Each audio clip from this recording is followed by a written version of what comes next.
What's the scariest thing in the entire world? Rabies. It's exceptionally common, but people just don't run into the animals that carry it often. Let me paint you a picture. You go camping, and at midday you decide to take a nap in a nice little hammock. While sleeping, a tiny brown bat decides to bite in your sleep. His teeth are tiny. Hardly enough to even break the skin, but he does manage to give you the equivalent of a tiny scrape that goes completely unnoticed.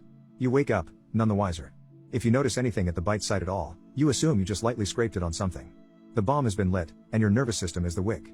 The disease will multiply along your nervous system, doing virtually no damage, and completely undetectable.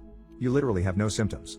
It may be 4 days, it may be a year, but the camping trip is most likely long forgotten. Then one day you get a slight headache. At this point, you're already dead. There is no cure. There's no treatment. It has a 100% on alive rate. So what does that look like? Your headache turns into a fever, and a general feeling of being unwell. You're fidgety, uncomfortable and scared. As the virus that has taken its time getting into your brain finds a vast network of nerve endings, it begins to rapidly reproduce, starting at the base of your brain, where your pons is located.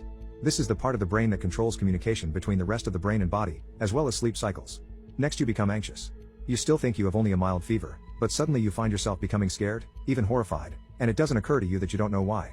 This is because the disease is chewing up your amygdala. As your cerebellum becomes hot with the virus, you begin to lose muscle coordination and balance. You think maybe it's a good idea to go to the doctor now, but assuming a doctor is smart enough to even run the tests necessary in the few days you have left on the planet, odds are they'll only be able to tell your loved ones what you died of later. You're twitchy, shaking and scared. You have the normal fear of not knowing what's going on, but with the virus really effing the amygdala, this is amplified 100-fold. It's around this time the hydrophobia starts. You're terribly thirsty, you just want water. But you can't drink. Every time you do, your throat clamps shut and you vomit. This has become a legitimate, active fear of water.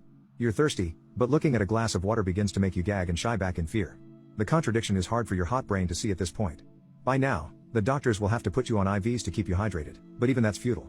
You were dead the second you had a headache. You begin hearing things, or not hearing at all as your thalamus goes. You taste sounds, you see smells, everything starts feeling like the most horrifying substance trip anyone has ever been on. With your hippocampus long under attack, you're having trouble remembering things, especially family. You're alone, hallucinating and thirsty, confused and undeniably terrified. Everything scares the literal crap out of you at this point. These strange people in lab coats. These strange people standing around your bed crying, who keep trying to get you to drink something and crying. And it's only been about a week since that little headache that you've completely forgotten. Time means nothing to you anymore. Funny enough, you now know how the bat felt when he bit you. Eventually, you slip into the dumb phase. Your brain has started the process of shutting down. Too much of it has been turned to liquid virus. Your face droops. You drool. You're unaware of what's around you.